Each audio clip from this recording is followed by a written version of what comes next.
Assalamualaikum warahmatullahi wabarakatuh. Innal hamdalillah nasta'inuhu wa nastaghfiruh wa na'udzu bihi min shururi anfusina wa min sayyiati a'malina. Man yahdihillahu fala mudilla lahu wa man yudlilhu fala hadiya lahu. Asyhadu an la ilaha illallah wa asyhadu anna sayyidana Muhammadan 'abduhu wa rasuluh. Amma ba'du. Allahumma sholli ala sayyidina Muhammad wa ala ali sayyidina Muhammad fi kulli lamhatin wa nafasin bi'adadi kulli amalin milak. Bismillahirrahmanirrahim. Aqabatul awaridi utawi ujian kang pira-pira bakal teka. Al-arba'ati kang papat. Fahtaja mongko mbutuhaken sapa wong ila qat'iha maring ngelakoni ujian kang bakal teka bi arba'ati asya'a kelawan papat pira-pira swiji-wiji. At-tawakkulu swiji iku tawakal Allahi subhanahu wa ta'ala ing atase Allah ta'ala fi maudhi'ir rizqi ing dalem panggonane rizki wa tafyidu lan butuh berserah ilaihi maring Gusti Allah subhanahu wa ta'ala fi maudhi'il khatari ing dalem panggonan kotor.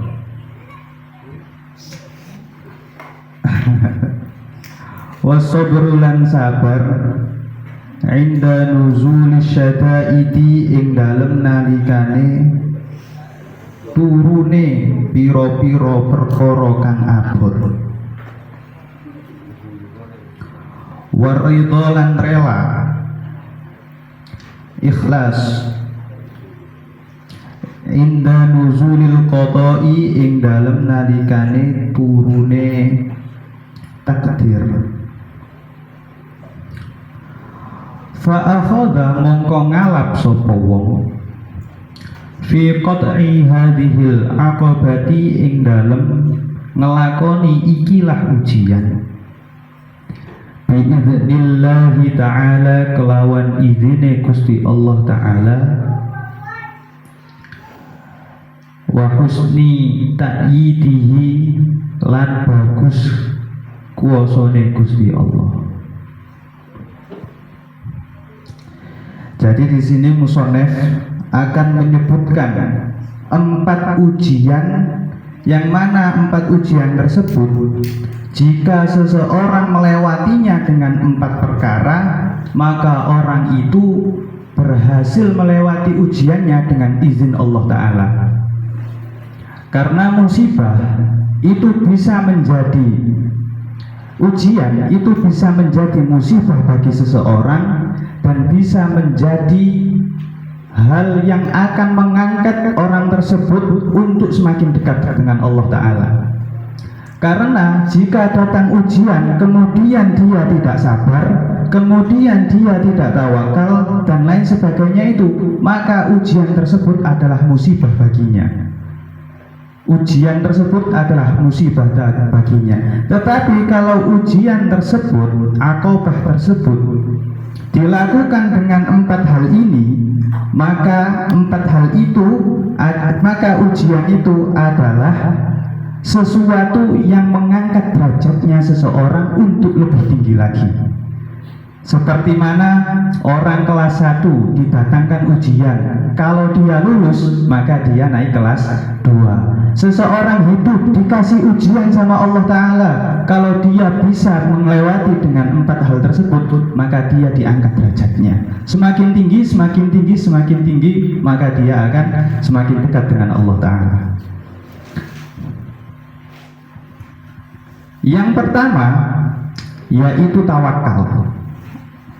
Tawakal Allah subhanahu wa ta'ala fi maudhi'ir rizki. Berserah kepada Allah masalah rizki. Terserah Gusti Allah wis, sing penting Gusti Allah ngekei aku rizki. Nah itu tawakal. Berserah kepada Allah Ta'ala terhadap rizki. Dan tawakal ini bisa kita dapatkan dengan dua modal. Orang nggak bisa tawakal kalau nggak punya dua modal, yaitu qanaah sama zuhud. Apa itu qanaah dan zuhud? Makanan apa itu? Qanaah dan zuhud. Qanaah adalah menerima apa adanya, menerima apa adanya. Sifat menerima apa adanya. Maka jika Allah Ta'ala memberi rezeki dia sedikit, dia terima. Allah memberikan dia rezeki yang banyak, dia terima. Contoh dalam kehidupan sehari-hari, misal Allah datangkan, Allah beri kita rezeki yang cukup, rezeki yang dikit, sehingga kita nggak bisa tuku pampers bayi misalnya, nggak bisa tuku pokoknya bayi. Dan berhubung kita qanaah, kita nggak muring-muring, wah aku gak iso tuku pampers, enggak. Dia tetap menerima yang diberikan Allah Ta'ala. Kemudian oh si isok gawe popoke wong biyen, gawe kain, gak perlu tuku, gawe pain engko iso diumbah maneh. Iku qanaah, menerima apa adanya. Nah, kemudian yang kedua adalah zuhud. Zuhud ini apa? Zuhud ini tidak mengharapkan dengan dunia, tidak mengharapkan dengan dunia. Maka ketika kita punya Innova, kita nggak berharap punya Alfa. Ketika kita mau ke masjid nggak punya sepeda, kita bisa jalan kaki. Nah, itu yang namanya zuhud. Dia tidak mengharapkan harta yang lebih, tidak mengharapkan punya. Itulah zuhud. Nah, kalau seumpama dia memang tawakal tapi nggak punya qanaah sama zuhud, isok-isok malah miswi Gusti Allah. Kita berserah diri kepada Allah. Ya wis sakarpe Gusti Allah ngekei aku rezeki sak pira wae, tak serahno Gusti Allah. Tibake Gusti Allah ngekei titik. Ya Allah aku lus berserah nang ngene awakmu, kok aku dikei titik. Nah, akhirnya miso soalnya apa? Soalnya wonge gak duwe rasa qanaah ambek zuhud. Maka ketika kita tawakal dalam rezeki, itu kita harus memiliki sifat qanaah dan zuhud. Kemudian yang kedua, tafwid ilaihi jalla wa azza fi maudhi'il khatari. Berserah diri kepada Allah ketika dalam keadaan kotor. Maksudnya bagaimana ini? Apakah berarti ketika kita ini duduk-duduk gibah bareng, wis berserah dirilah kepada Allah, ikuti alure, tak melu gonjing sisan, tak melu gibah sisan, gak kaya ngono. Yang benar bagaimana? Yang benar kita ini harus tafwid kepada Allah, yaitu berserah diri kepada Allah. Is aku nurut panjenengan, kula tak tinggalno niki. Iku tafwid di dalam keadaan yang kotor. Wasabr, dan sabar inda nuzuli syada'idi, ketika datang perkara-perkara yang abot. Bersabar di dalam perkara-perkara yang abot. Terus yang ketiga, yang keempat, ridho ketika datang takdir. Nah, takdir ini ada dua. Ada takdir yang manis dan ada takdir yang pahit. Maka kalau ada yang ngomong takdir ada yang baik dan ada yang jelek, itu kurang bagus. Yang bagus bagaimana? Yang bagus takdir itu ada yang manis dan ada yang pahit. Hulwihi wa murrihi. Menerima takdir manis dan pahitnya. Karena apa? Karena seperti yang dikatakan para ulama, al khairu bima waqa, yang terjadi itulah yang terbaik. Maka takdir itu ada yang manis dan ada yang pahit, dan yang pahit itu adalah yang terbaik. Maka jangan kalau seumpama kita didapatkan ujian tes nanggone suatu universitas, tibake gak diterima ambek Gusti Allah gak ditakdirno kene mlebu nang ngene kono. Nah, itu adalah takdir yang pahit, tetapi itu yang terbaik. Jangan menjadi wah akhirnya gak seneng ambek Gusti Allah, gak terima ambek takdir Gusti Allah. Kalau sudah seperti itu, maka kita tidak lolos dengan ujiannya, dan kita bukan semakin dekat dengan Allah Ta'ala, tetapi malah semakin di bawah derajatnya. Seperti itu.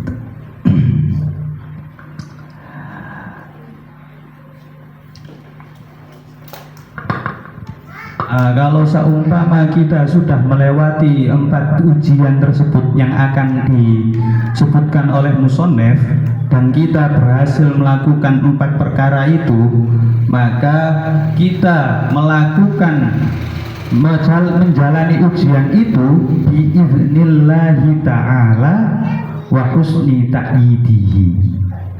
Kita melakukan ujian tersebut sesuai dengan izin Allah Ta'ala dan sesuai dengan kebagusan Allah Ta'ala, seperti itu.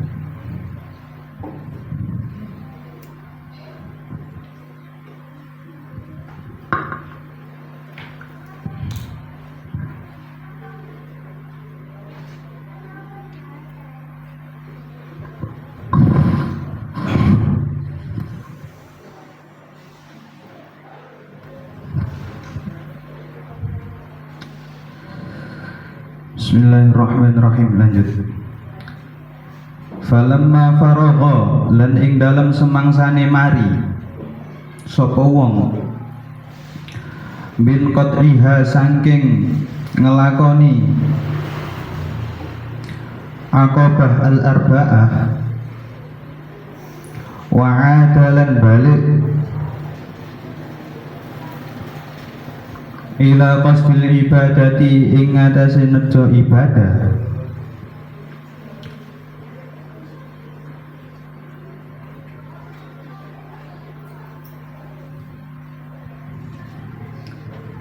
nagoro mongko ningali mikir ngiling-ngiling sapa wong, fa idzan nafsu mongko ari kalane utawi nafs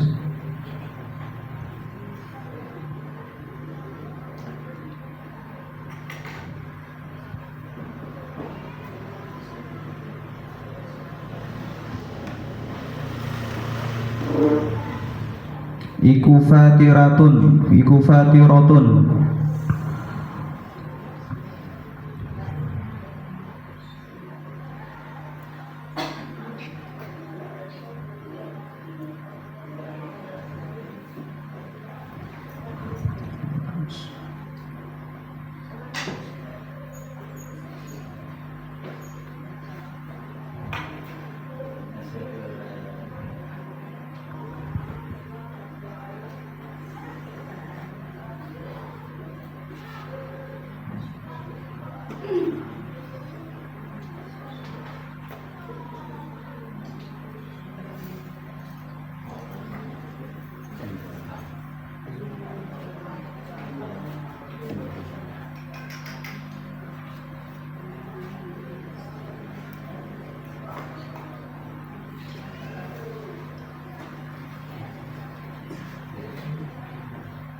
Falamma faragha lan ing dalem semangsane mari sapa wong min qat'iha saking nglakoni aqabah wa adalan kembali sapa wong ila qasdil ibadati ing ngatasi nejo ibadah nagara mongko ngiling-ngiling mikir sapa wong fa idzan nafsu mongko arekalane utawi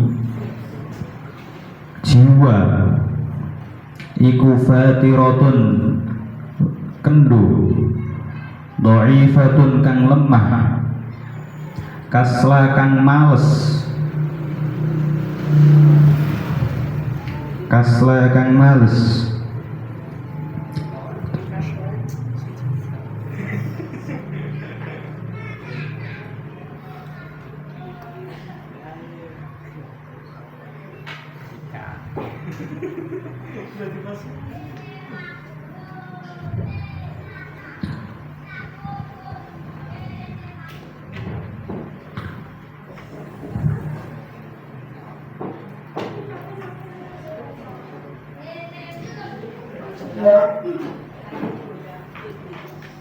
la tansyatu ora aktif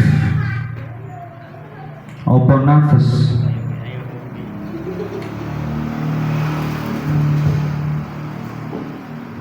wala tanba'asu lan ora tukul apa nafas li khairin maring kebaikan kama kaya brene perkara yahiku kang bener apa man wayang babilan prayuga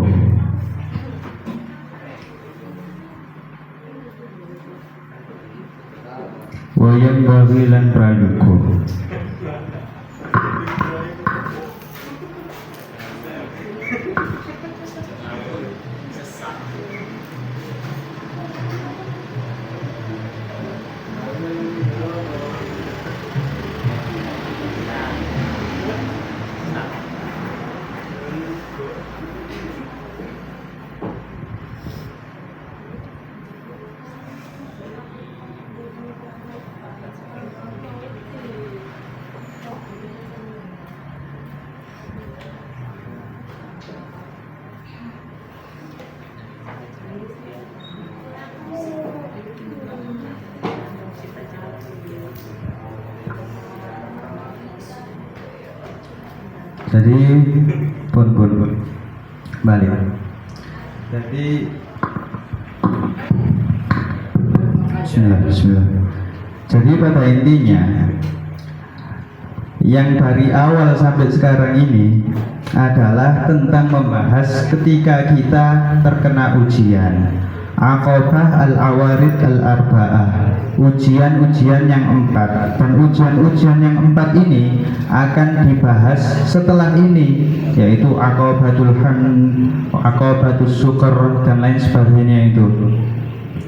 Dan seumpama kita mendapatkan aqabah tersebut, maka kita harus melewatinya dengan 4 perkara. Yang pertama tawakal, seperti yang saya sebutkan tadi, keterangannya bagaimana, tawakal itu harus dengan modal apa. Kemudian yang kedua yaitu dengan apa? Tafwid, berserah kepada Allah Ta'ala ketika di dalam keadaan yang kotor. Kemudian yang ketiga adalah sabar di dalam hal-hal yang berat. Kemudian yang keempat adalah ridho ataupun ikhlas. Apa sih ikhlas itu? Ikhlas itu berasal dari kata kholas. Kholas, apa arti kholas? Kholas artinya ialah kholaso itu artinya murni. Sedangkan kholas ada alifnya, lamnya, setelah lam ada alif. Kholas itu artinya murni. Artinya sudah, kholasa sudah. Jadi rela itu memang murni dari hati. Jadi murni dari hati. Di dalam kemurnian tersebut tidak tercampur apapun, maka dia murni rela oleh karena Allah Ta'ala, tidak ada karena hal-hal lain. Nah, seperti itu, ridho di dalam setiap takdir Allah Ta'ala. Ketika Allah mendatangkan takdir yang jelek, maka kita rela dengan takdir tersebut.